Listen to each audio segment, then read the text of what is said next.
we've got a little bit of news. We've got a little bit more film. Tomorrow night, I think we're going to get a lot more Patrick Mahomes on the football field out at Arrowhead, by the way, back on home turf. I'm not saying that it's time to be in regular season form. I am saying this is your last shot at a dress rehearsal.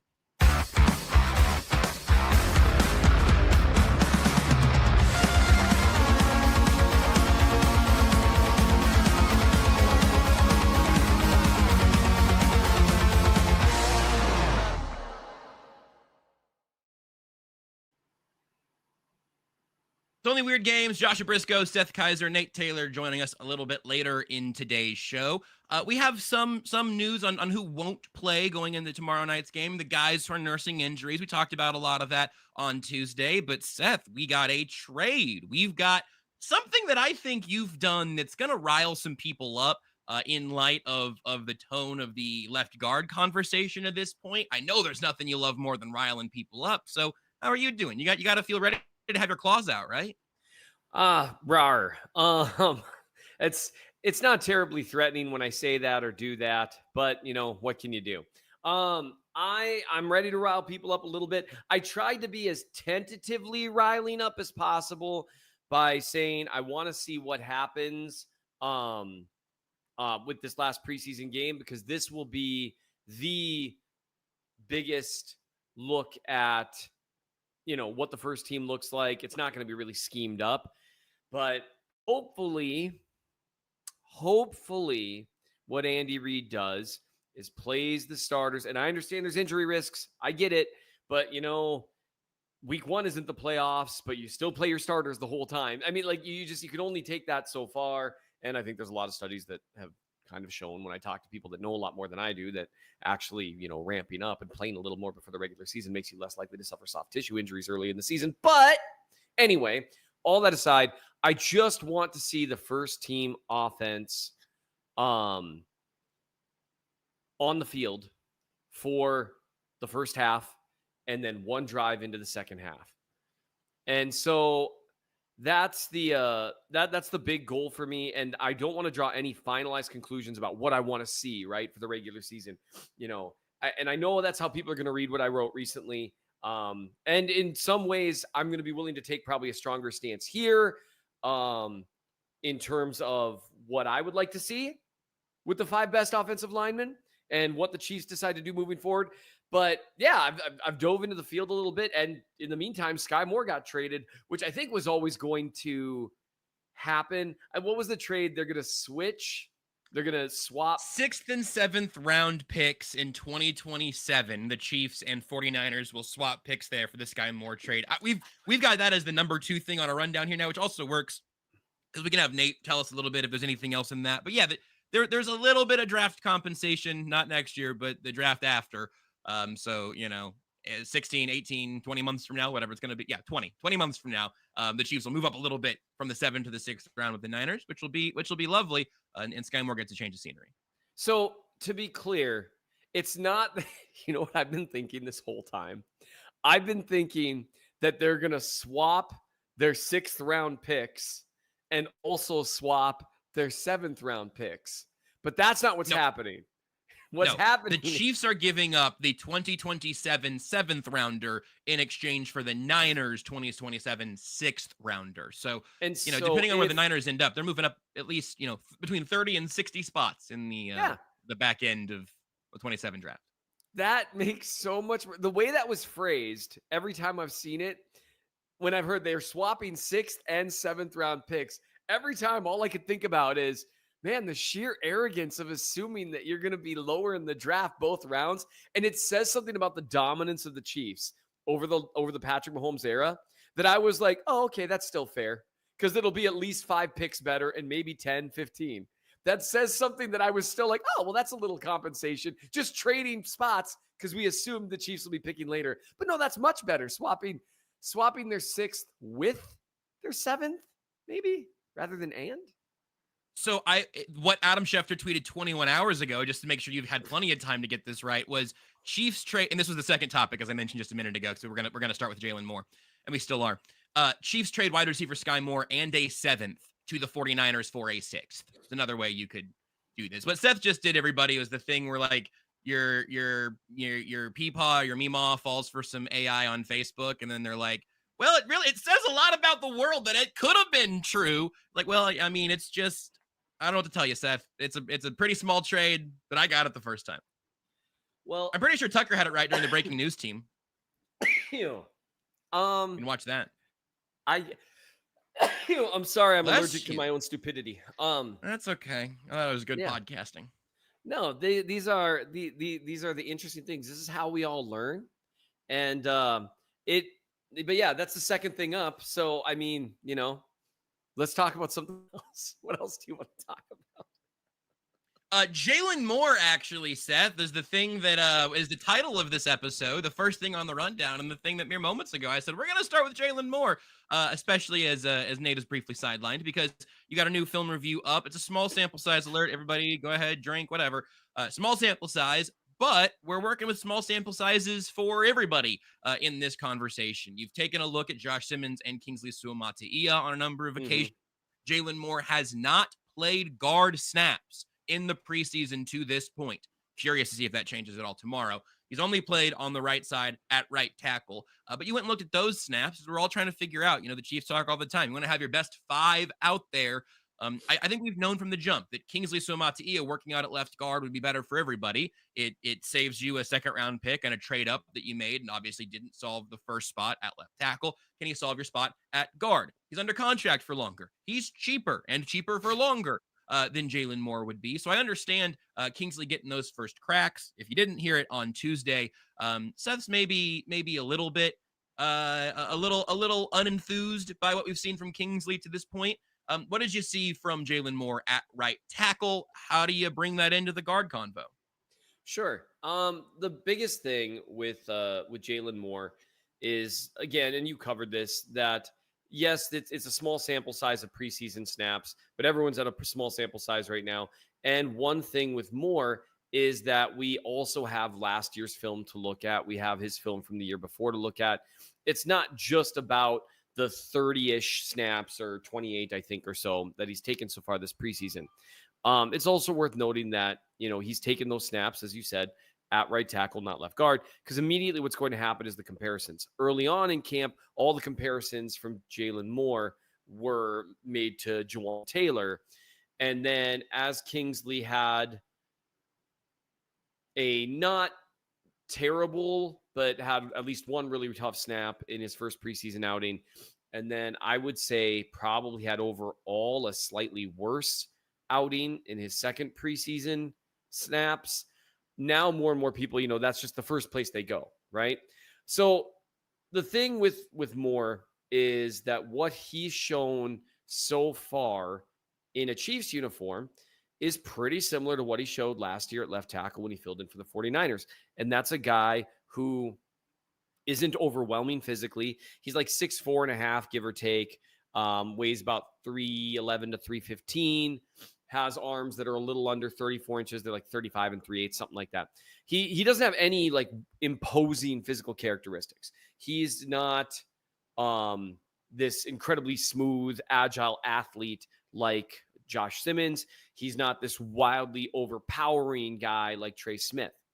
So that's a lot of like, sounds like a pretty meh description. Here's the thing though. He's also not a terribly short tackle. He's not a terribly underweight tackle. His arms aren't terribly short. He doesn't have bad athleticism. He doesn't have bad power. He doesn't really have any one area that's like deficient. And that's a guy that you can kind of, assuming that, he can handle the mental side of things, that's a guy that can develop into a guy who's got some consistency. And that's what he's been this preseason. He's been pretty consistent, especially as a pass protector. He understands how to set himself up for success against power, against speed.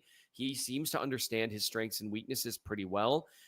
He generally utilizes a lot of catch technique. He's not really trying to like jump out on people with this really aggressive horizontal set like the way Simmons might, because he understands, hey, that's not really my game.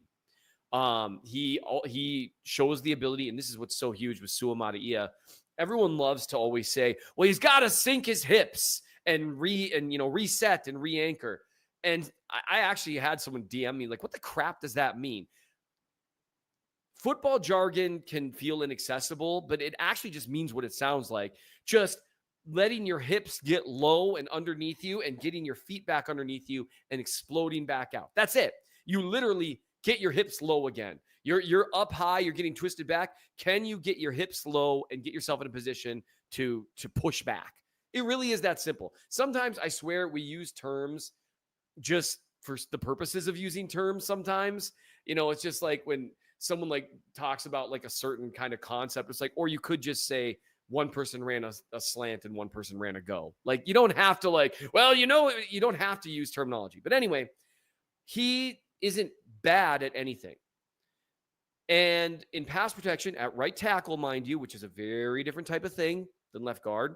Some might say harder because you're on more of an island, but you're facing different kinds of players, right? You're not facing 310 pounders, and it's much more about protecting the edge as well as against power. He's got good bounce.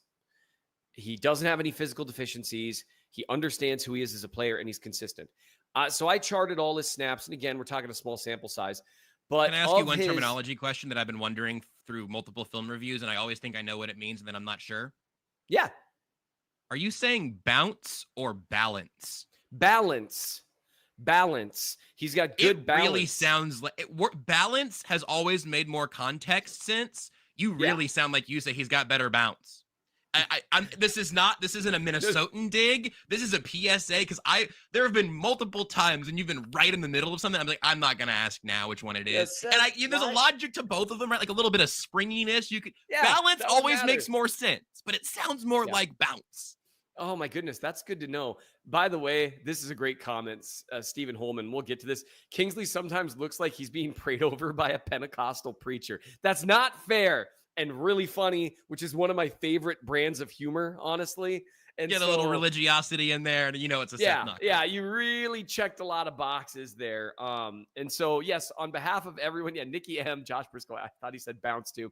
Balance. I think I talk too fast. I tend to, I just don't particularly talk well. I'm very drunk. I'm okay. Kidding. I'm not. You do all right. It's just that balance has just been one that I've really wondered about.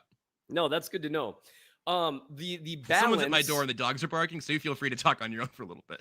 No, you're good. The balance factor with Moore is a big deal because it's one of the things that allows him to deal with power rushers in a way that you maybe would think he might struggle with a little bit, being a little bit undersized.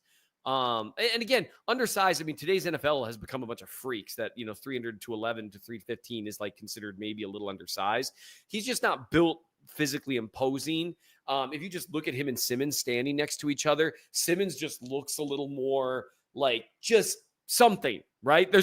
He's got just a little more oomph to his build. I don't know how else to say it. So the thing with Moore, it was consistent. I think I want to make sure I get this right. So we have 16 pass blocking reps for him in preseason. That's not a lot. He only had one that I really counted as a loss that led to a pressure, and it was a pretty weak pressure overall. You compare that to, Simmons, and it actually has looked pretty good from the tackles this preseason, where everyone's naturally going to go immediately is, well, you said on Tuesday that Kingsley Suamataia has 3 pass block losses in 12 reps. Yes, it's less than ideal. And that's where there's a lot of concern in terms of Kingsley Suamataia's balance and the way that he can handle power. And this is going to throw me for like the rest of my life. Just hitting the L was helpful though. At least I know now. Balance. So here's the thing with Jaylen Moore. The thing that I wanted to really address and really look at is at this point, before the final preseason game. So this is a soft launch of this take. Okay.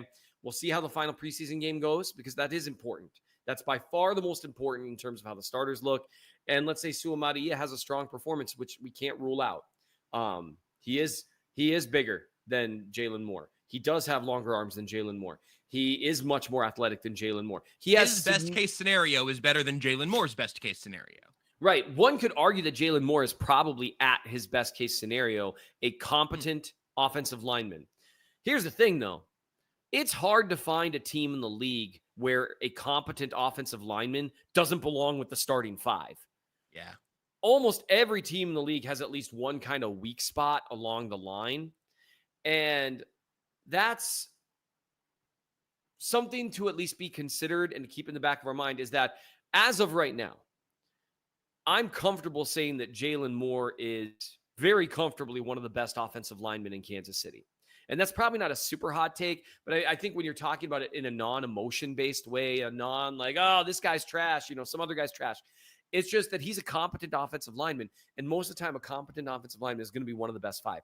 I would argue that what he's shown so far in preseason is a little better than what Jawaan Taylor showed last year at right tackle. Maybe even a fair step better. And we now know Jawaan Taylor played last year pretty seriously hurt, which is interesting that it wasn't reported, but whatever, by the team, I mean. I think they're supposed to say things like that, but who knows? Who knows how those things work? And so I would be comfortable saying the way Jaylen Moore's played so far, assuming, let's say Jawaan Taylor, let's say 2024 is what you get from Jawaan Taylor moving forward. I don't think it is what it'll be, but let's say it is. I would be comfortable saying that Jaylen Moore is the third best proven offensive lineman in Kansas City. Josh Simmons has looked better this preseason, but that's a guess.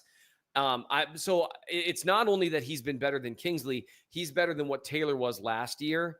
And again, that doesn't really represent Jawaan Taylor's last 3 years. So that's what I saw on film with Jaylen Moore. And it really puts them in a nice position. You want competent players, but it also means there's potential for a tough conversation to be had. And I guess I would ask at this point, we are expecting to see more of the starters tomorrow. And we've talked about a little bit kind of what we want to see in terms of give Kingsley a lot of reps. Or I guess this is the tough thing where we're at right now. I mean, obviously, if the starting lineup is different tomorrow night, a lot of things have changed. But you in this final dress rehearsal here, you have an opportunity to either give Patrick Mahomes his only reps behind the offensive line he'll be going up with in week 1 with Jaylen Moore at left guard, if the Chiefs want to make that call and give Jaylen Moore his only reps at left guard with the starters around him in a live action, or you give Kingsley a lot more reps at left guard and all those reps with the starters. The one part about this that does kind of spook me, and this is obviously we saw Kingsley in a short leash last year, and I think now this team has more quality offensive linemen on it right now than they did this time last year, even though losing Joe Thuney and replacing him with either Kingsley or Jaylen Moore is a step down. I feel okay about the crew and the depth chart altogether, but tomorrow is the last few live bullets you're going to be able to see before you end up in games that count. Right? Would you be more inclined to give Jaylen Moore some left guard reps tomorrow night? Would you be more inclined to just give Kingsley all the reps he can take there? And the side question of this is it too late for Jaylen Moore to be the starting left guard in week 1? Not literally, it's not. If Kingsley gets hurt tomorrow, Jaylen Moore, I assume, will probably be the starting left guard in week 1. But Mike Caliendo has worked in there while Jaylen Moore's been at right tackle with the second team. Right. It doesn't. If we didn't know all of this context, it wouldn't look like a guard competition between Kingsley and Jaylen Moore. It would look like Jaylen Moore was getting swing tackle reps, and maybe it was a competition between Kingsley and Caliendo, but even then, not a close one. So, what do you make of the options there? As of right now, with no other information to go off of, I think if I'm the Chiefs, so much depends on things that I'm not seeing, right? Like in terms of some of the practice stuff. If what they're seeing in practice is commensurate with what we're seeing on the field during preseason games, because Suamataia, it's worth noting, his training camp has been relatively quiet in a good way. including in the scrimmages, including in some of these things, other than the occasional, hey, Chris Jones just did something horrifying to you. What are you going to do? Other than that, I haven't heard anything about, the 11 on 11s got blown up by this, that, and the other thing. If that's the case, if what you're seeing from Suamataia in practice is better than what they've seen so far through 2 preseason games, I think tentatively, assuming that Jaylen Moore is a guy that you can always say, hey, take a few reps here and there. We know you're a pro. You've been in the league 4 years or 5 years, however long it's been. We're going to see if the young fella can do it. I think what I would do is play Suamataia the entire first half, play him with the first team, play them at least the first drive, let them do the halftime routine, all that stuff. I think that's the route I'd go because of the potential there. And the fact that, honestly, I think he probably played better that last game against Denver than he's played so far this preseason. Here's the other thing I'd throw at you. And, Nate talked on Tuesday a lot about, Felix getting hurt late in that game and that being, disappointing a lot of reasons. And he was out there a long time and all of that. So, right. I heard Nate. I heard you. Kingsley's played 20 snaps this preseason. That's not counting the ones called back from penalties and stuff. So your charting numbers are going to be slightly different. And there's at least 1 or 2 of those earlier on. But that's not even as many snaps as he played with a no offense, inept offense in week 18 against the Broncos. I think that ended up being like 30 some snaps, 31 or something, playing an entire game just because the offense was never on the field in that game because they couldn't keep anything going.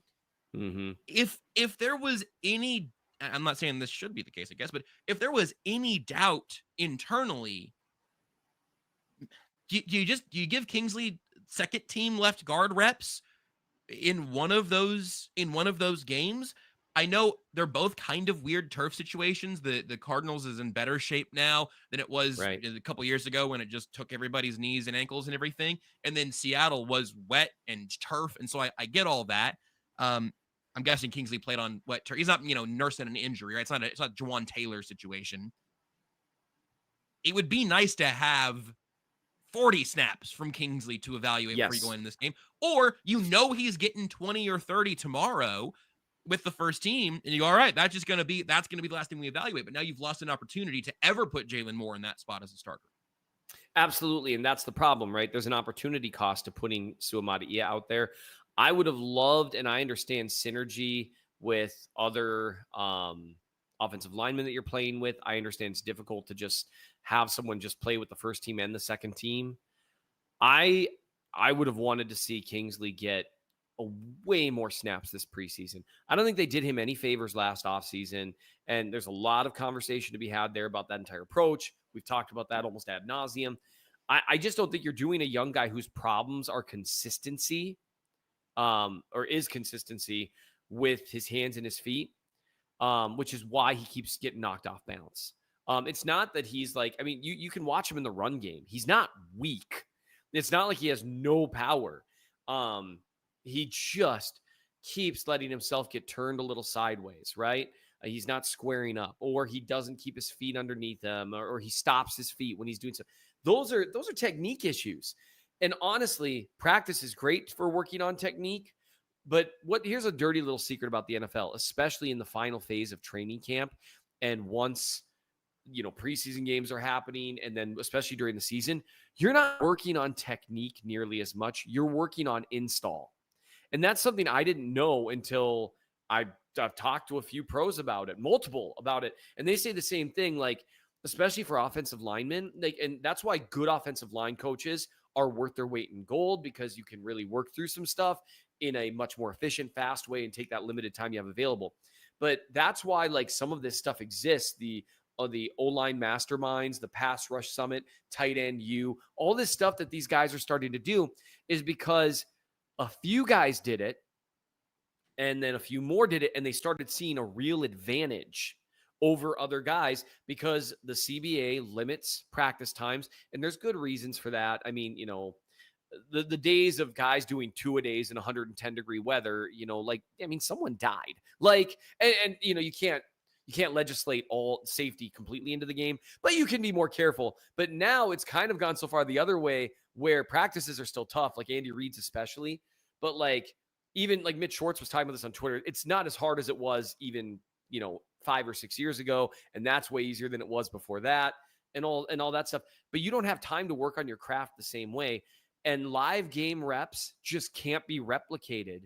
And that's why doing it as many times as you can, like they could have in those first 2 preseason games, they could have come close to tripling the number of snaps. I think they maybe could have actually tripled it. The number of snaps Kingsley Suamataia has taken at left guard.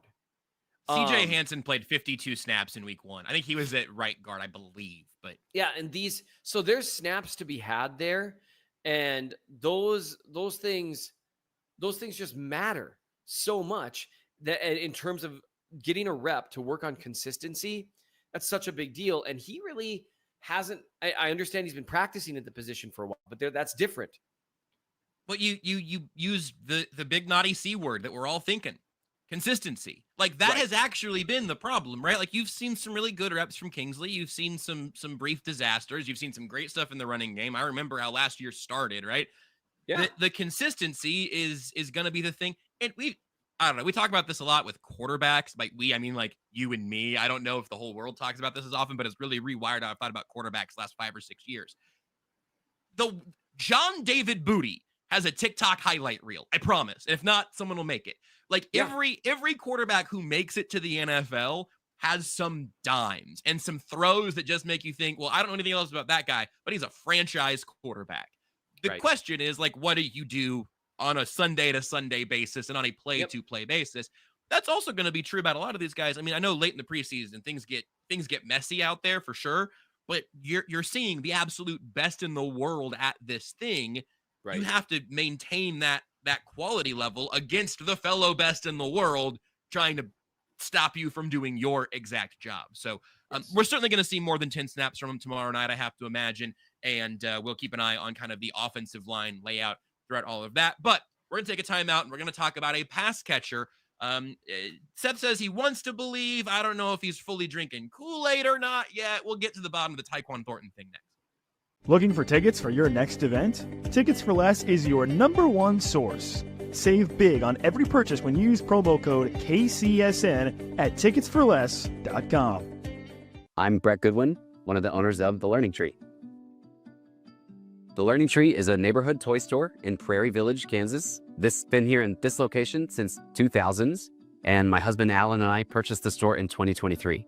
Alan and I grew up in families where we've always wanted to have a business together. Alan grew up, for instance, his parents had a jewelry store. I worked in a local toy store here in Prairie Village when I was growing up. When this opportunity happened in 2023, we knew right away we wanted to contact them and pursue the store. We wouldn't have been able to get the store without the team at Emprise Bank. From the day we contacted them, they knew what we needed to do, which was very helpful.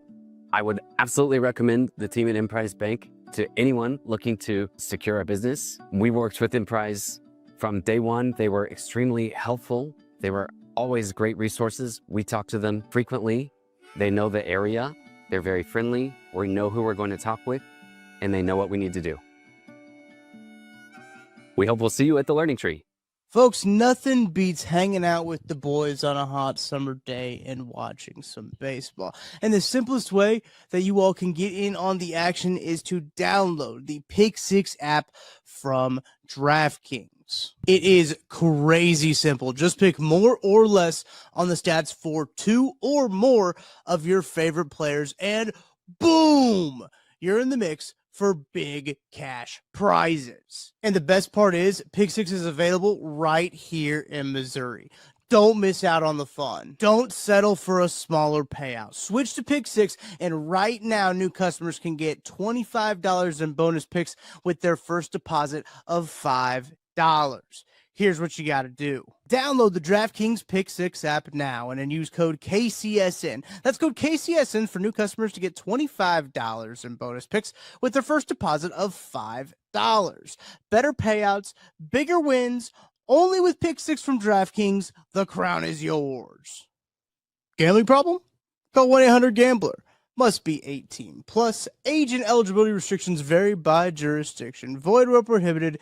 New customers only. Minimum $5 deposit. Bonus picks expire 168 hours after issuance.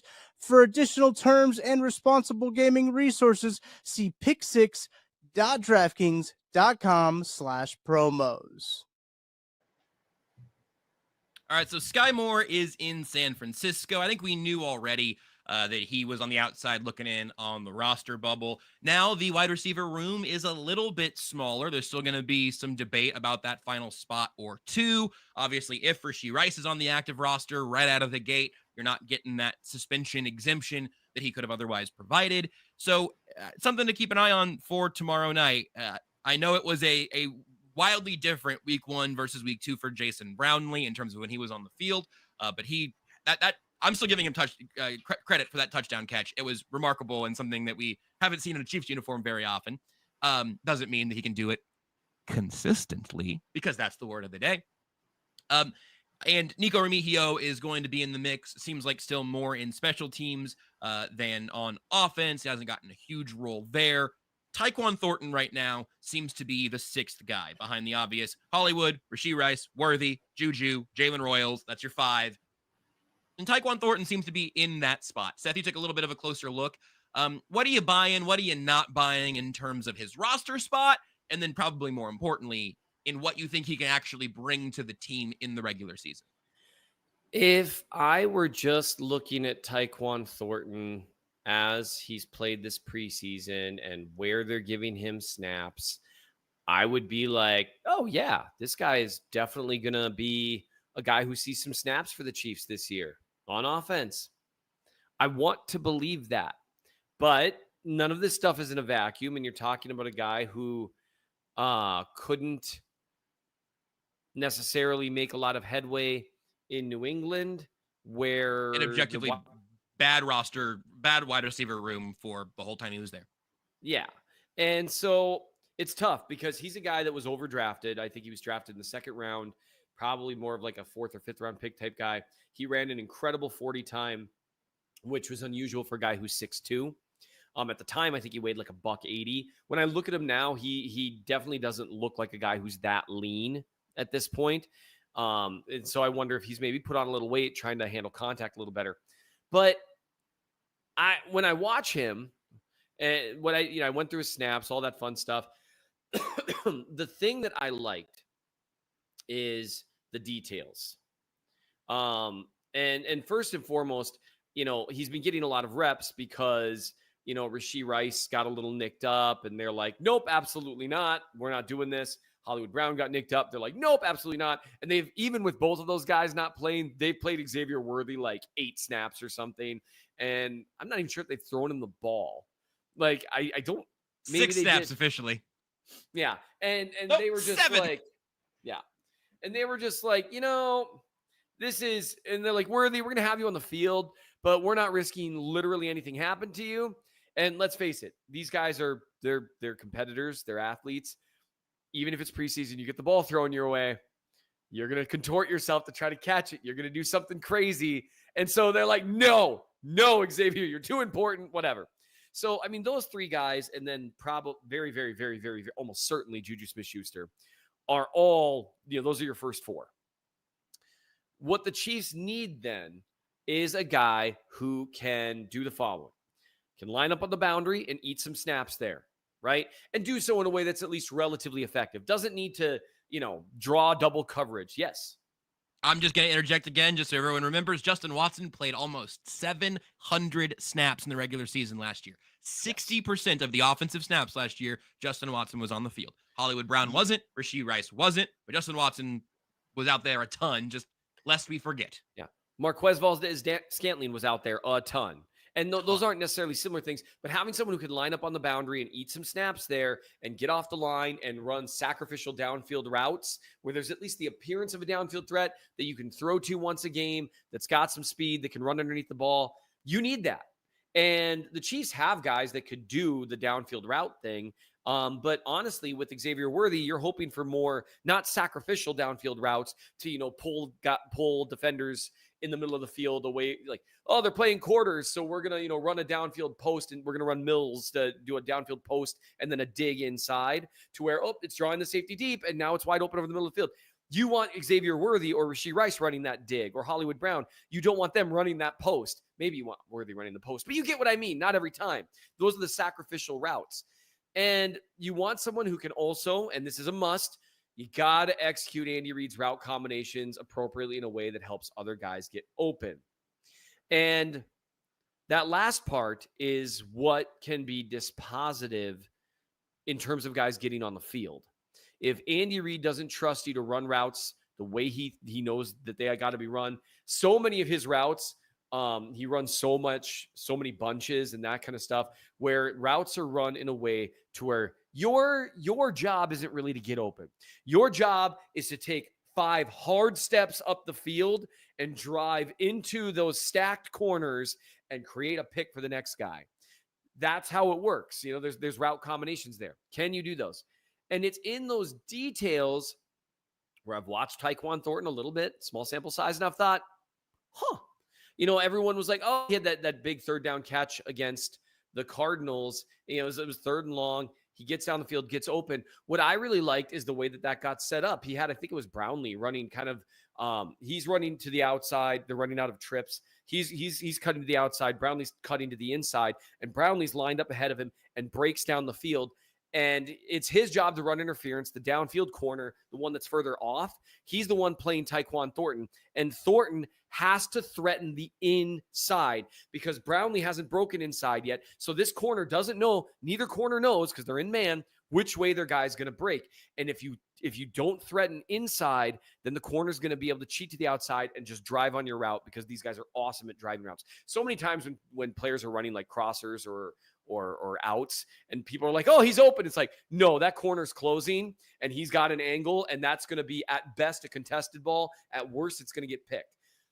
You prevent that by threatening inside and cutting outside at the last minute. That's what he does. He timed it well. He had a couple of routes where in his combinations, he timed them well. And one of my favorite plays of the entire preseason for him, maybe my very favorite play. I'll come back to that in a second. He caught another third down on kind of on an RPO.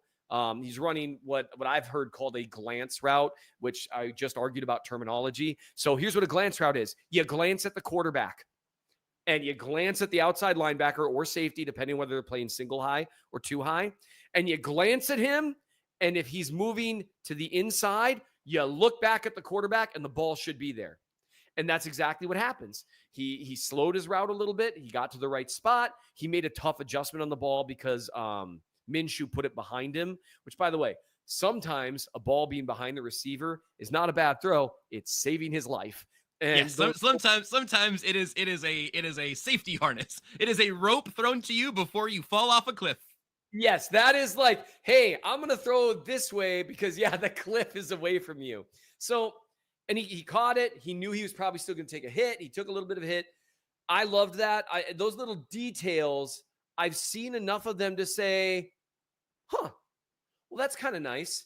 And then the very best one that he had, though, that makes me think, he did have one really bad snap where he was pressed at the line, but he's also had multiple snaps where he was pressed at the line where he was able to get off the line. That's the big thing. Can you get off the line and get going? If you're the downfield sacrificial X route runner, you got to be able to do that. That's why Justin Watson got those snaps. He could get off the line. He doesn't accelerate the way that you like. He's got good top end speed, but he can get off the line. There was a snap where it was actually against off-man coverage, though, against the Cardinals. People probably remember a downfield throw to Tyquan Thornton that fell incomplete. The reality is that was Minshew. I think it was Minshew at that point, just didn't throw a very good ball. And it's a downfield route that happens. A average throw there is a big gain. A terrific throw there is maybe like a 75-yard touchdown. And he ran a double move, which is great to see someone execute a double move, have some patience with their route.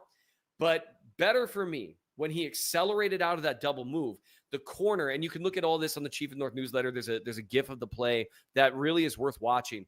I pulled it up because I'm trying to remember if this was Zappe or not. I think this was Zappe's first throw of the preseason, if memory serves, but I can't. Well, and so of course he overthrew it. Because I think that's 14. Yeah. I believe this is, sorry, you were in a great flow, and now I'm shuffling papers like Andy Rooney. But I remember looking at the kids, Andy Rooney. I remember looking at the snap count and going, all right, so Thornton was out there for one snap at the beginning of the third drive. The first snap of that drive was Thornton's last snap of the game. I think it was Zappy's deep shot there, and then Thornton was on the sidelines the rest of the way. I think that's Zappy.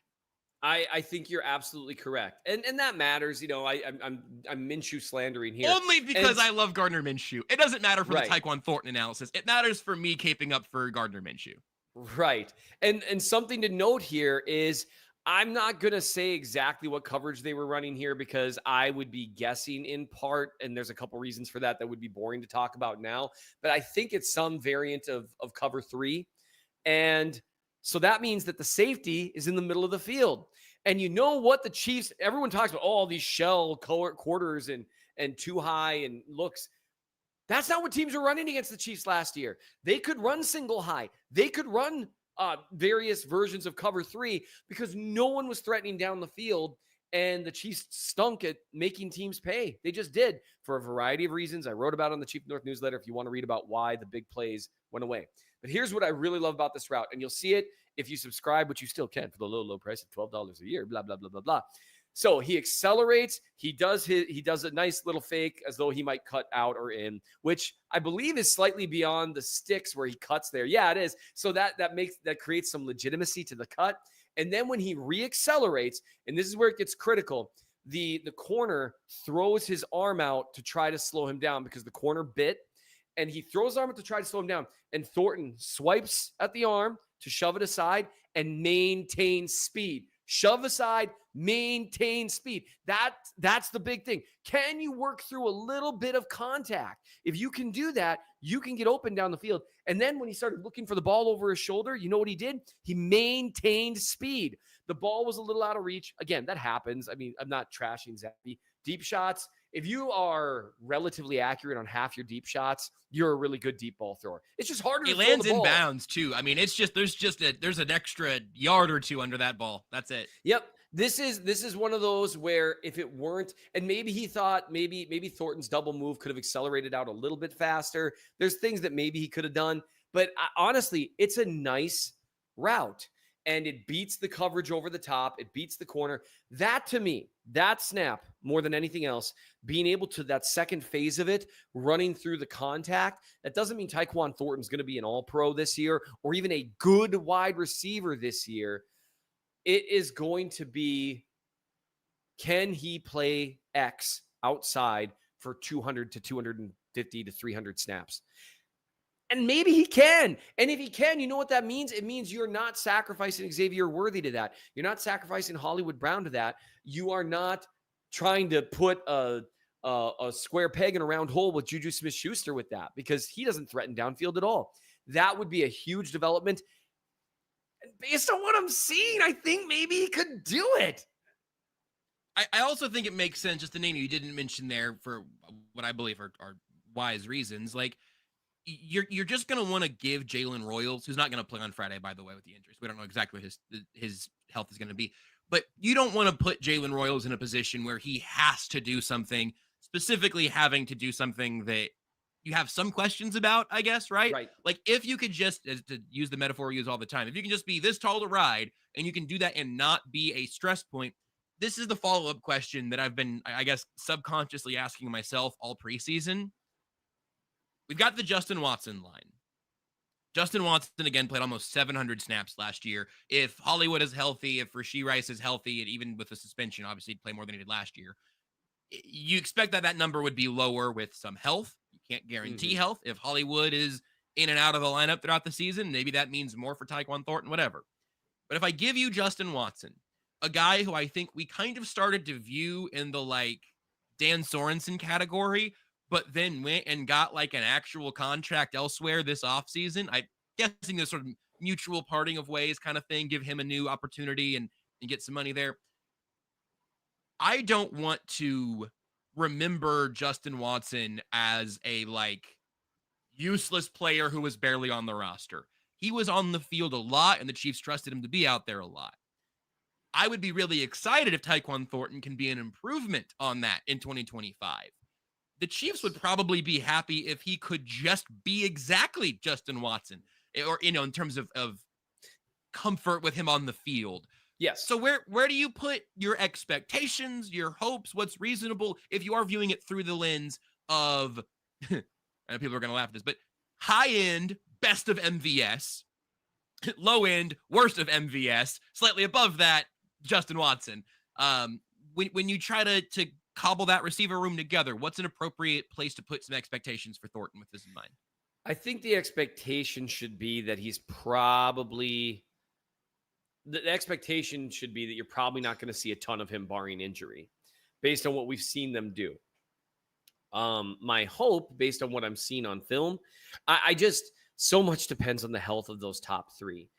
In a perfect world, honestly, like Worthy is seeing like 70% of the snaps, Brown is seeing 70% of the snaps, and Rice is seeing 70% of the snaps, and Juju Smith-Schuster sees like 25% of the snaps. And he had almost 40 last year, by the way. Yeah. And that to me would be like you're eating your wide receiver snaps there. And I just don't know where you grab Tyquan Thornton, but I do think some of those, again, when if you're running with 3 or 4 wide receivers and you need a guy on the boundary and Worthy's been on the field for a while, or you just kind of want a sacrificial X type thing, but you got to throw him the ball occasionally for it to matter, right? To get that safety to roll over, or to take advantage of him not. I think based on what he's shown in preseason, if I were to just forget the rest of his career, which is a mistake, right? That's a bad way to do things. So I'm about to describe a bad process here. If I were basing it just off what I saw in the preseason, I would say, I think this is a guy that could give you a variant of what Justin Watson's role should have been the last couple of years, which is 150, 200 snaps, with very curated looks to help drag guys deep, to help threaten on the boundary, to help eat some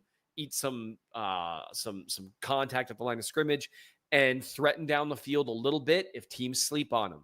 It's like, oh, well, we've got 3 guys to the left, and sure, some other variant of the post dig. Well, sure, maybe you're running a post, maybe someone else is running a dig, and maybe someone's running a go all the way on the boundary.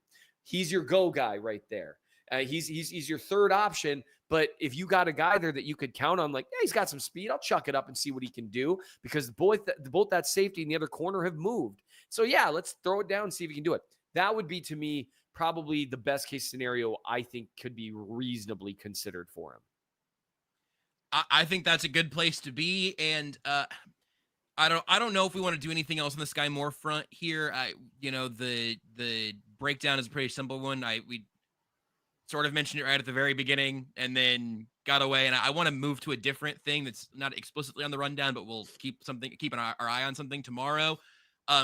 Anything else on Skyy Moore before I make us talk about the running back room just a smidge, looking ahead to tomorrow night? Obviously, look, it's 54 overall in 2022. It's a disastrous draft pick that worked out disastrously for everybody. Pretty universally, it sounds like he was a good teammate, good to have around. Hope he can kind of get through some of the kick return stuff in San Francisco, be a plus player there. Wish him nothing but the best. Yep. We have talked about what didn't work a million times. It's a really bad draft pick in a really good draft class.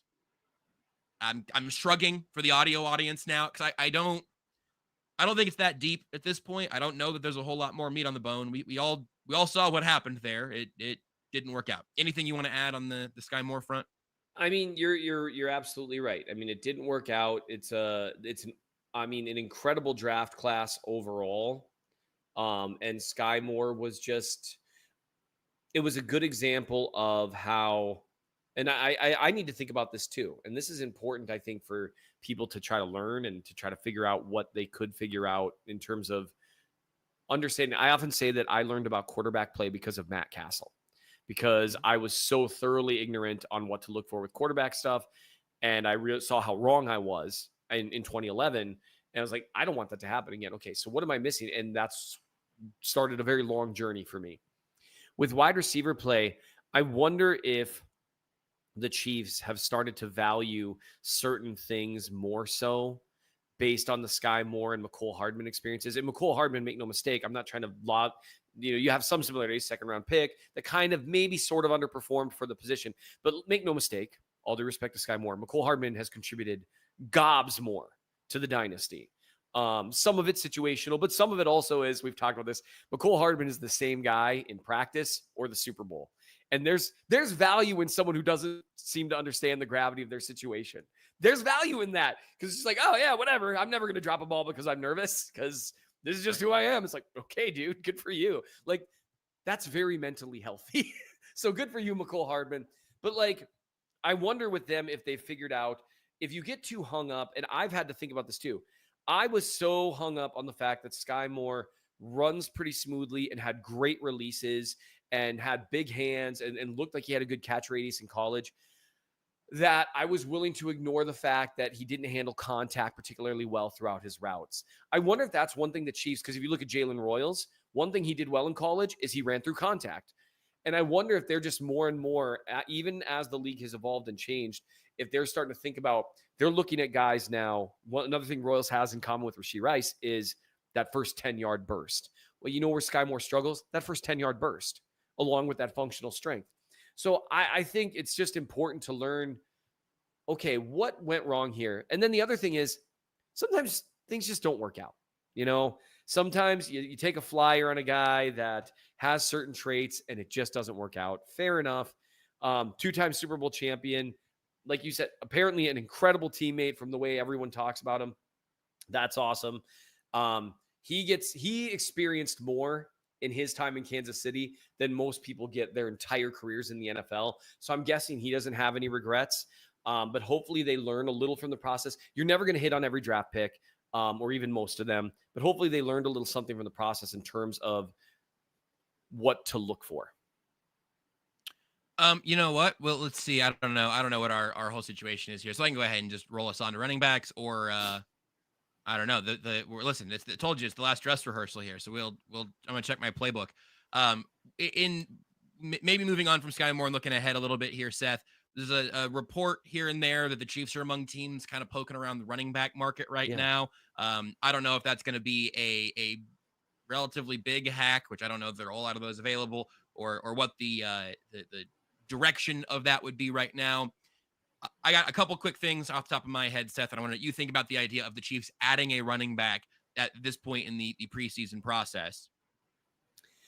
Let me. Sorry, I was collecting my thoughts and I paused for too long. It's okay. That one's, sometimes the speed bumps get to me too. I lost my balance.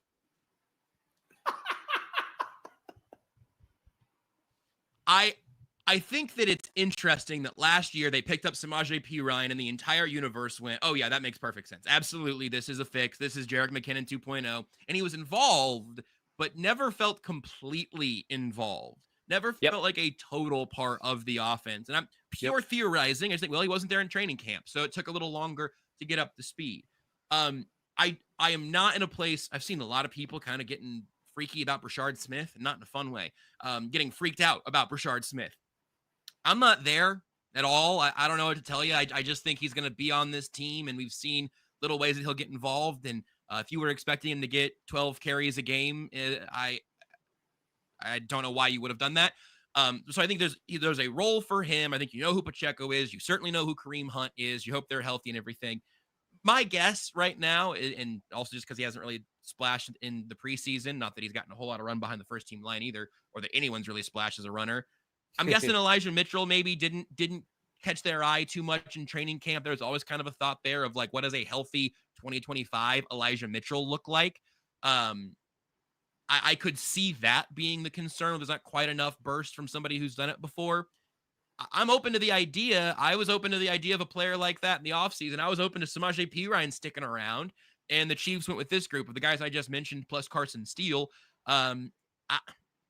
I don't know. I feel like right now, maybe I'm a little bit burnt by how I felt about the Perine thing last year, but I don't know that I'm like super excited about a move being made. I don't know how big of a difference it's going to make. Certainly if they're giving something up, it's got to be a big deal. If it's a vet around cut downs and you swap out Elijah Mitchell for somebody who you're surprised doesn't make the team, that's all right too. But like, I don't know, man, Remember Ronald Jones? Like, that kind of thing happens a lot where you're kind of shuffling that last running back spot. Where do you land? For me, I would really love to see them grab someone that adds more oomph to the position. Pacheco looks like he's back to his 2022, 2023 level of explosiveness, which is good. However, when you look at what happened to the Chiefs' rush game efficiency numbers without him, when it was just Kareem Hunt, their efficiency went quite a bit up, even though they never had any explosive plays. The reason for that is because Kareem Hunt has a lot better vision, but no explosion. And I don't know if that's something that's going to change necessarily for Pacheco at this point in his career. Maybe it will. But it's just, he's less consistent on a snap-by-snap basis than Kareem Hunt, but he's more explosive. It would be really nice if they could get a guy who's NFL average in both of those areas. And I don't think that's really asking too much, honestly. If you go down the list of the leading rushers in the NFL last year, and this isn't a pot shot. I think Isaiah Pacheco has been a great teammate. 2022 was a good proof of, he was huge in 2022. He was huge in 2023. But I think if you look through the list of the leading rushers in the NFL last year, I think you get to 20, 21, 22 before you are even having a conversation about whether Pacheco's above that level. And I think that's somewhat problematic. So to even call him a league average starting running back is he's got a little above average explosion. He runs really hard. He's got below average vision. Kareem Hunt has above average vision, some lateral agility, no explosion whatsoever. Carson Steele, I understand the fullback position has uses. I think you could get more use out of another running back.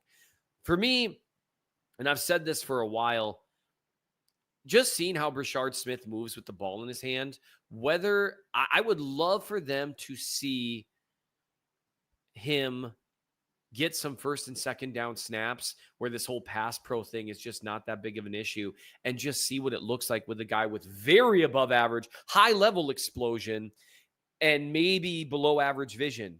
Because if you're already doing some good work with a guy with above average explosion and below average vision, well, what if Brashard Smith's vision is roughly equivalent to Pacheco's, but he's faster? And maybe he won't run as hard. But, man, I'll tell you what, being able to break tackles, which Pacheco doesn't really do a great job of in space, he does a good job falling forward through contact. Kareem Hunt, same thing. But if you're an extra 2 yards down the field, now you've already gained those 2 yards. You know what I mean? So I would like to see them add someone. A lot of the names are getting floated around, and I can't pronounce ETN, I think. You see, Hall out of New York. I don't think you're going to want to give away too much because running back is just a goofy position that way. But I don't think you'd have to give up that much to get a guy who's a quote unquote league average back to where he's more 16th or so. And I think people would be surprised. I think people were surprised how efficient Kareem Hunt was with clearly no explosion. There's a reason for that. Even with teams playing the Chiefs a little different now, they still have Patrick Mahomes under center, and they still got a good offensive line, especially if they're going to stick with Suamataia at left guard. Then the running game does take on more importance this year, right? Because he's better at that. RPOs might see more of a comeback, and getting someone who can take those 4-yard gains of Hunt and turn them into 7-yard gains, and someone who could take those no-yard gains of Pacheco and turn them into 4-yard gains would be, but still has the ability to crank out a 20-yard run every now and then. I think people would be surprised what an uptick that could create for the offense. I think it's interesting that we're having this conversation in late August because we were also having this conversation in early April. And so that, I don't know if the market has changed significantly. What say you, Nate Taylor of ESPN? What do you make of the rumors of the Chiefs running back situation? How comfortable are people ready to give up a 5th-round pick? It depends on for whomst. A 5th-round pick is probably the range right now, guys. And you have to remember, too, that because the Chiefs are likely to be successful, likely to make the AFC Championship game, that 5th-round pick is essentially starting the 6th round. So even though it sounds like, hey, that's a 5th-round pick, it's going to be a below, second bottom of the fifth round. With is the this logic, presumption. Skyy Moore and then 8th round pick got traded for a 7th round pick. Correct. Just to continue Correct. that math. Yes. Thank you. Basically, we got to give you something. So I guess we'll give you something. This is about Skyy Moore. And then how long can we delay actually giving you that something to do this trade? So, hey, for running back, if that's what you're wanting to do, 5th round pick probably makes the most sense. Could try to squeeze a 6th, but again, as I just told you guys, that 6 is that not, for a rental of a guy with like a year or 2 left? Because they could have used a 5th or they could have used a 5th round pick to get where they wanted to get in this year's draft and do that. Correct. They could have signed somebody in the offseason. Or you could play this thing out all the way through cutdown day, which I think the Chiefs. Can I ask you about Samaje Perine then? Because that he was a great fit. Like he made sense before training camp, after training camp. It might have made sense to trade for, but in the off, like we talked about him a ton. I don't know if you had clicked in right when I was talking about it, but I mean he wasn't there for training camp. Then it felt like he never really got a full foothold in the offense, even with Isaiah Pacheco going down early in the year. Right. What are the Chiefs expecting to get from if they do find somebody around here? Is Breece Hall going to be this team's leading runner week 4 through 18 in the playoffs? Is that the hope? What's the Perine was never that. I'm just right. So look, you're mitigating yourself for injury, and so you make great points, Josh. Completely understand that thought process. It's like, are you comfortable with and this is somewhat hypothetical, but think about it this way. Are you willing to have an injury at running back that could be somewhat catastrophic, i.e. last year? Or, and I saw this man today at the annual Chiefs luncheon, are you ready to take that number 2 jersey off Joshua Williams with the possibility that if you have an injury at cornerback, that can become more catastrophe levels than what you experienced last year at running back? So these are the tough, somewhat tough decisions you have to make right now, because I would either say a 5th round pick or Josh Williams is probably the best you could offer to somebody that rises above like the doing good by the kid Skyy Moore type deals. Yeah, I have still the question of what are you getting in return for those things? Who and for what length of time? That'll be answered honestly as early as tomorrow, because obviously these teams still want to evaluate their last preseason games. I think the first batch of these week 3 games start tonight. Obviously the Chiefs play tomorrow. You will start to get an understanding of like, hey, actually don't play that guy because I want to trade for him, or hey, don't play that guy because we're in legitimate talks about making a deal. So I think things could happen as early as tomorrow, which is why you saw some of the reports today about potential trades or potential guys being on the market. That's my feel on it right now. All right, well, I'm going to hit a little cross promo here and say if you want to hear more about what Nate Taylor thinks in this upcoming preseason game, stick around for 5 things coming to your KCSN podcast feed not too long after. Probably going up tomorrow morning, I believe, if I've got that right. So Tucker's giving me a little tiny nod down there in the window. So you can hear a little more of a preview of tomorrow night's game tomorrow morning in the KCSN feed, but we are out of time. Seth, I don't know if you've got any final words of wisdom you'd love to share, or you can say anything you want, and then Nate can get us out of here. I would just say anything you want. Yeah, no. I would just say that if they can find someone that's shown that he can handle some inside zone and some power stuff with some burst, even if it's a 1-year rental, I'd be willing to take a look at, some kind of if they're really not going to play Josh Williams. I would love to see, like, I don't know, some team that really thinks they could contend this year and maybe has an extra running back, like, I don't know, Jacksonville. I mean, it would be at least worth taking a look at, because like ETN, I think, would absolutely eat in Kansas City. So something like that would be worth seeing. Either way, please, Lord Andy, just play guys enough snaps that we can evaluate them. That's all I've got. Okay. as you can tell, guys, a lot has happened today. I'll get us out of here on this. You know, there was a time, ladies and gentlemen, where you could just, I don't know, go through your life like normal. Hey, guys, it's August 21st. Let's not get too ahead of ourselves, but also let's do things that are of importance. So, Josh, where are we going next, my friend? Nate, I have no idea where we're going next. We're going to Kansas. Oh, okay. Oh, Nate. Well, Nate's left the frame, and that's the end of the show. You don't get any more clarification on that one, Voyeurs. Sorry, Nate said what he said. And Show's then over. ducked out of the frame. I'm seeing a green Sorry, what wall was that? and a painting. Well, no, you got to keep your head in a swivel, Nate. Who knows why?